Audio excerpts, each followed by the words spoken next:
Venha comigo a uma fascinante viagem aos Alpes do norte da Itália e ao sul da Suíça. Um panorama com beleza de tirar o fôlego. Encontramos aqui picos cobertos de neve em sua maravilhosa majestade. Vales ricos em verde, regados por límpidos regatos. Enormes planícies acarpetadas de perfumadas flores silvestres. Pomares e vinhedos repletos de deliciosos frutos. Este é um território de Deus, quase o céu na terra. Mas uma coisa trágica aconteceu nestes Alpes há muitos anos. A neve se tornou vermelha de sangue. O sangue do povo de Deus. Uma história comovente e ao mesmo tempo inspiradora nos aguarda neste programa.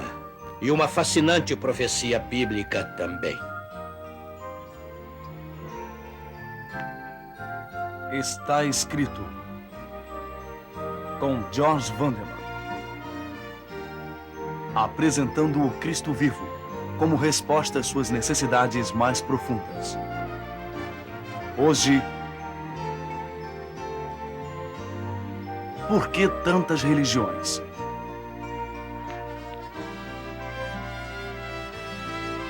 Por que tantas religiões? Você já fez a si mesmo esta pergunta? Provavelmente sim. A resposta não é difícil de se achar. Faremos uma pausa no exame das igrejas individualmente para descobrirmos uma profecia no âmago de Apocalipse. Uma profecia que acabará com a confusão que muitas pessoas têm quando diante de tantas e diferentes estradas para o céu. Começamos nosso estudo aqui nos Alpes, onde há muitos anos viveu um povo gentil chamado os valdenses. Por muitos séculos, eles mantiveram brilhando a luz da verdade no meio das trevas espirituais. Os valdenses preservaram a antiga fé entregue aos santos por Jesus Cristo em pessoa e pelos apóstolos.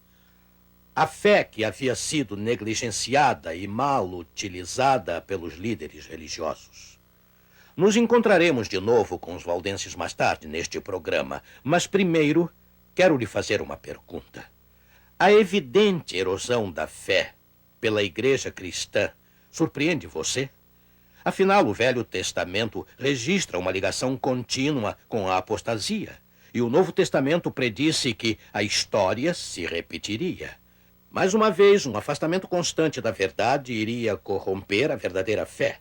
Os apóstolos Pedro e Paulo foram alertados disso. Bem, o livro de Apocalipse também predisse as lutas do povo de Deus durante a era cristã. Vamos dar uma olhadinha no capítulo 12. Vamos ler os versículos 1 e 2 de Apocalipse no capítulo 12. Ouçam. E viu-se um grande sinal no céu. Uma mulher vestida do sol, tendo a lua debaixo dos seus pés e uma coroa de 12 estrelas sobre a sua cabeça. E estava grávida e com dores de parto, e gritava com ânsias de dar à luz. Ora, quem é esta mulher? Bem, na Bíblia, Deus usa muitas vezes o símbolo da mulher para representar a igreja.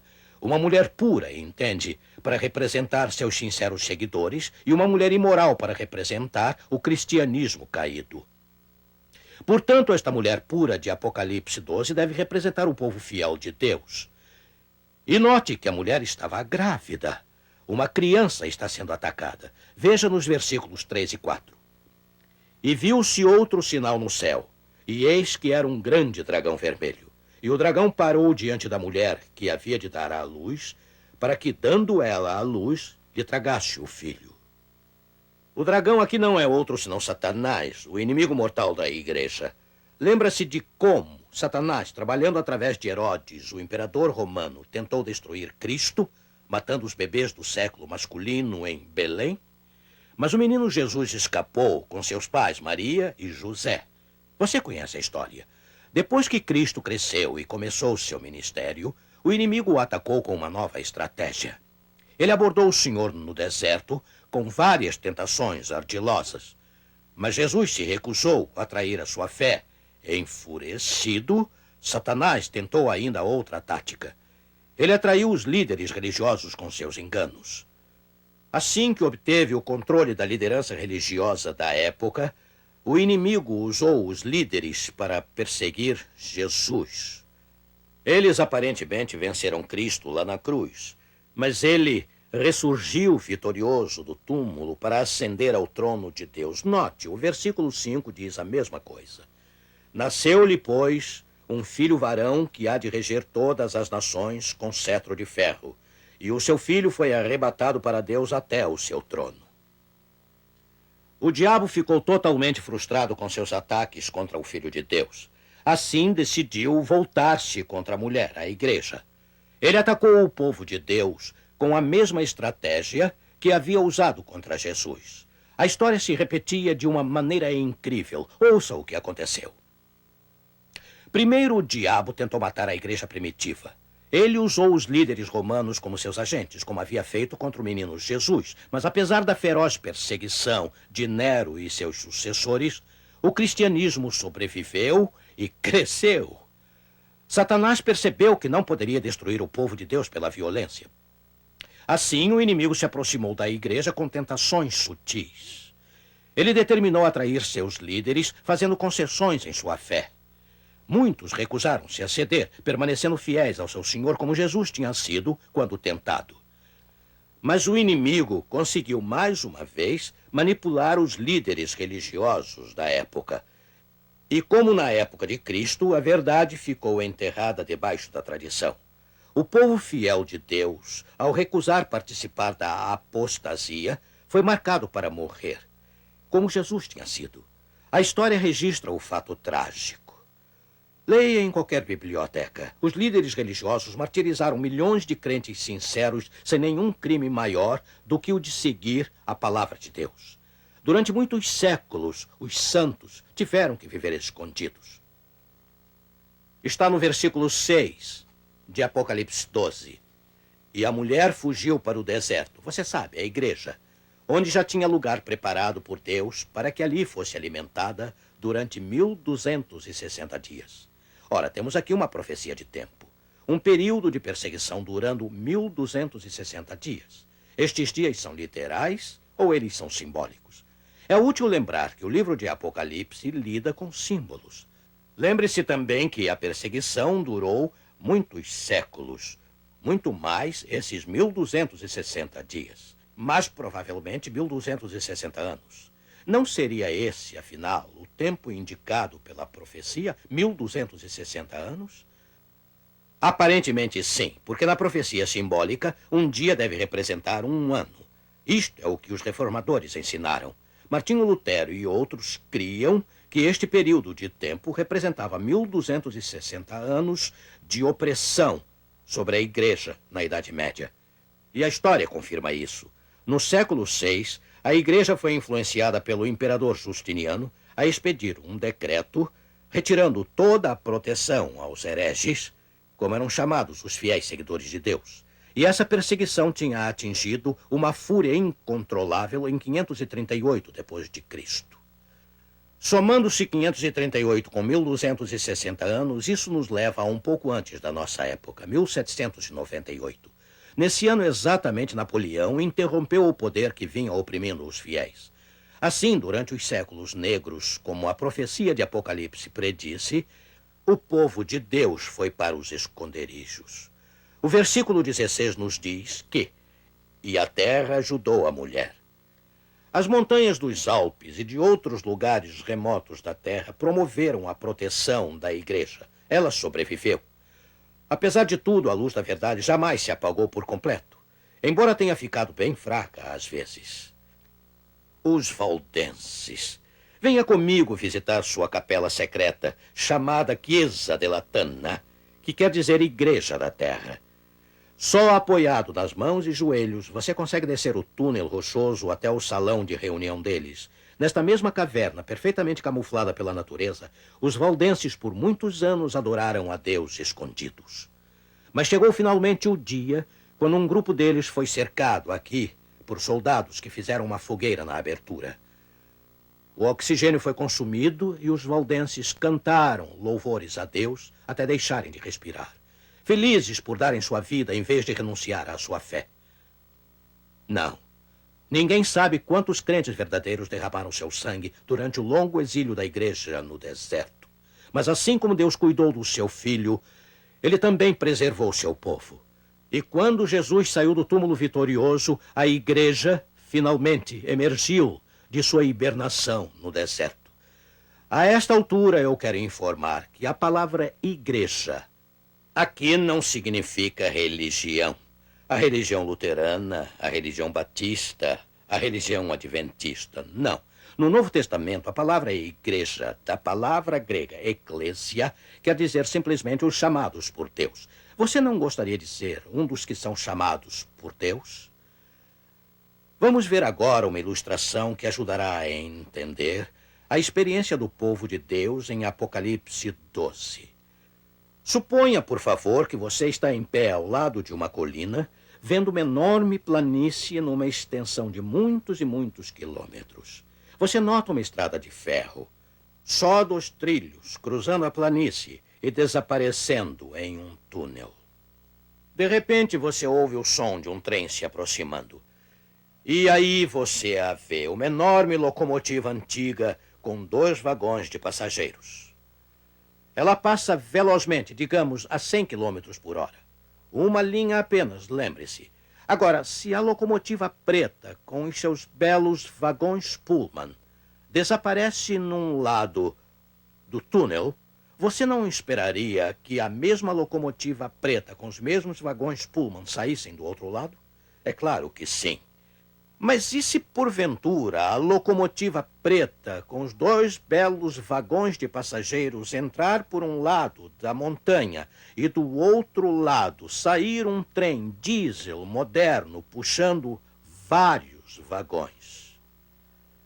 Você iria dizer, algo deve ter acontecido com o trem dentro do túnel. E é claro que você estaria certo. Bom, vamos esquecer agora os trens por um momento. E vamos imaginar que a verdadeira igreja começasse a seguir o caminho do tempo no início da era cristã.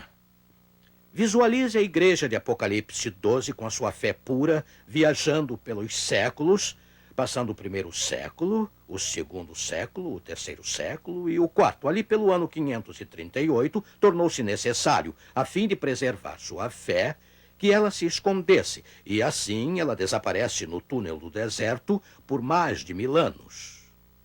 Eu quero lhe perguntar isto.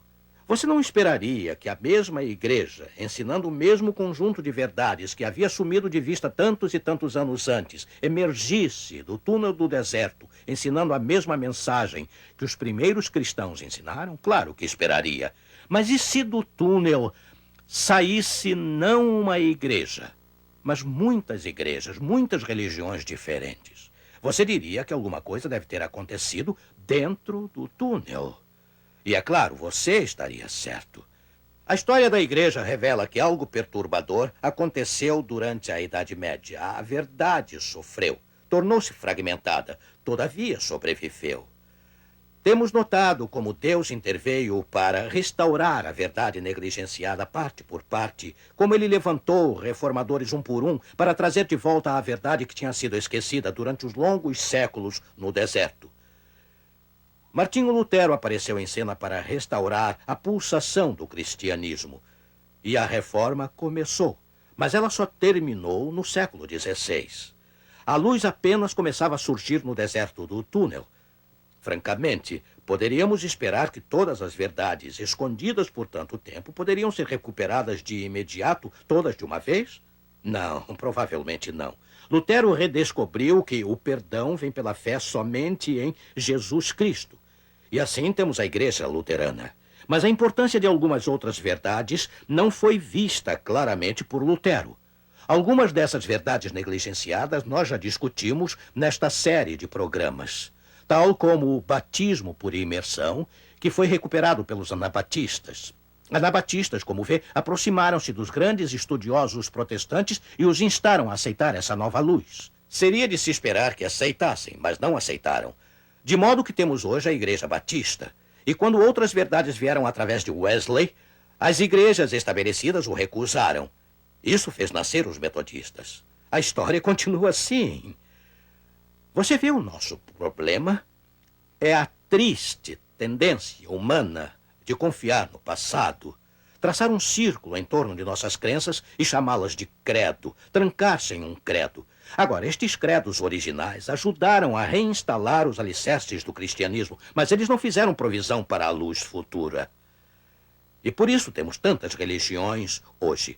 Lembre-se outra vez do que Deus disse em Provérbios, capítulo 4, versículo 18. Mas a vereda dos justos é como a luz da aurora, que vai brilhando mais e mais até ser dia perfeito. A verdade, se a seguirmos, brilhará cada vez mais, sempre mais gloriosa, sempre avançando, nunca se afastando, nunca ficando imóvel. Você pode ver o que Deus está tentando fazer com o seu povo?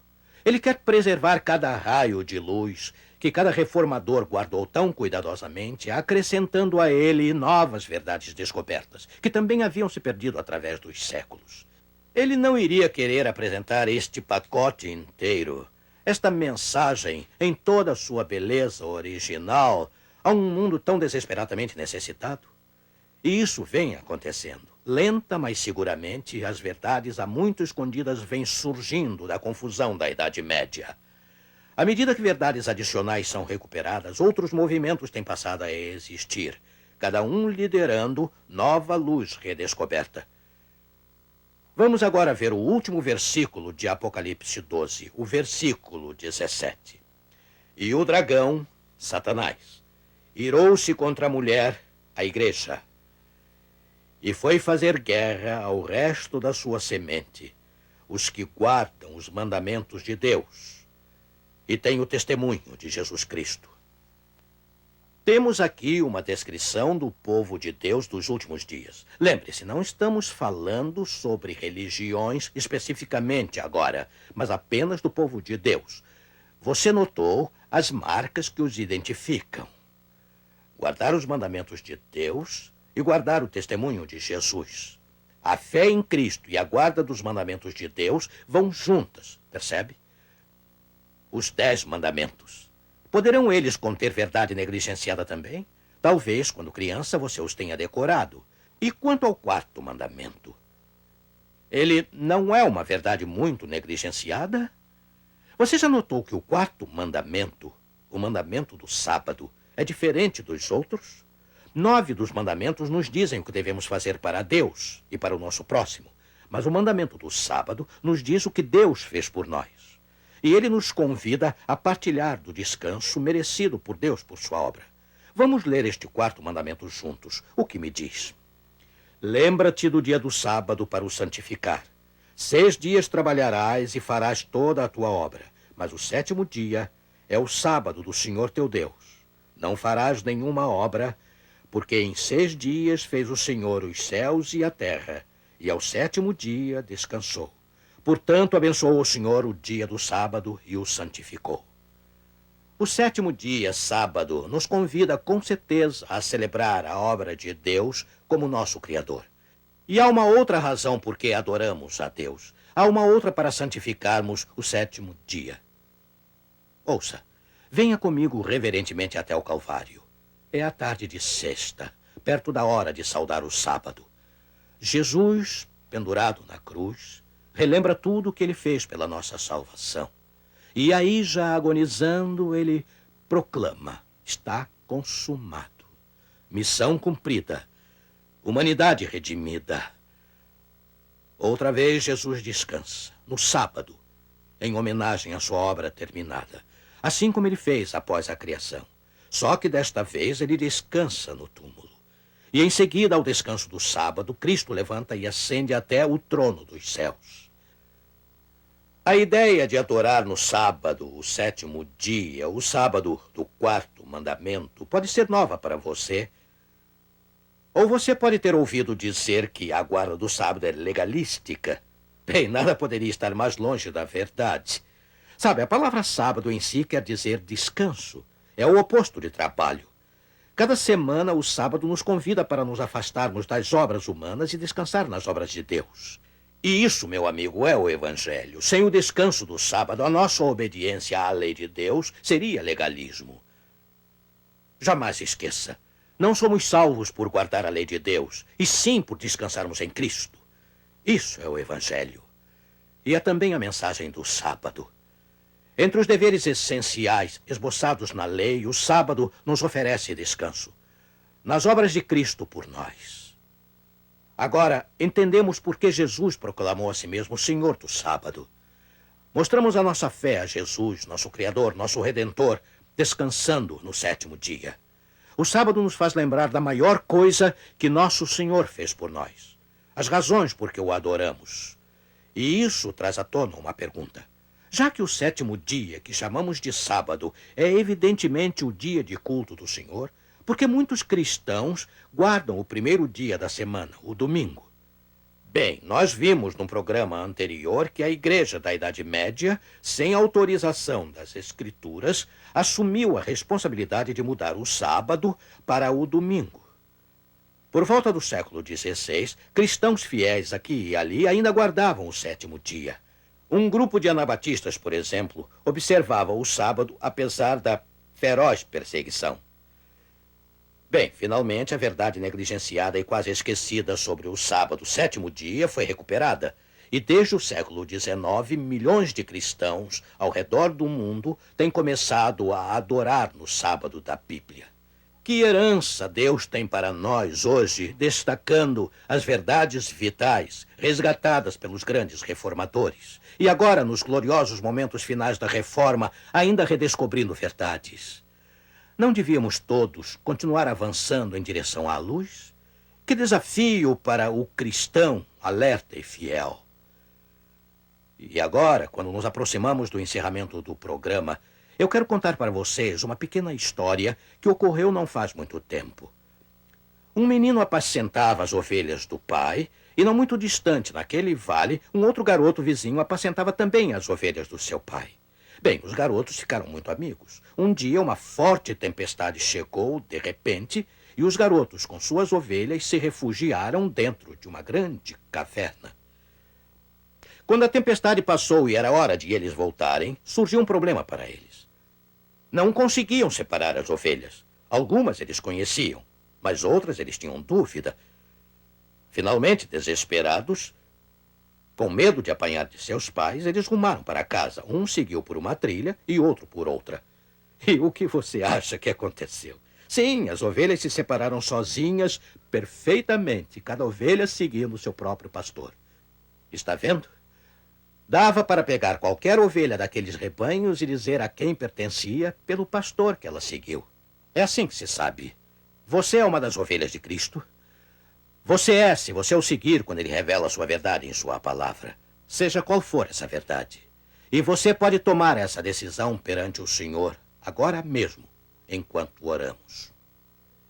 Querido Deus, obrigado por revelar provas de um grande desígnio, introduzindo-nos aos estágios finais do grande conflito entre Cristo e Satanás, no qual Jesus e sua verdade serão vitoriosos. Temos buscado em companhia de crentes de diversas religiões as verdades esquecidas, a fim de estarmos preparados para aquele dia final. Nós agradecemos pelo que temos aprendido e fazemos de Jesus o nosso Salvador através de uma decisão pessoal agora mesmo. Em nome de Jesus nós pedimos. Amém.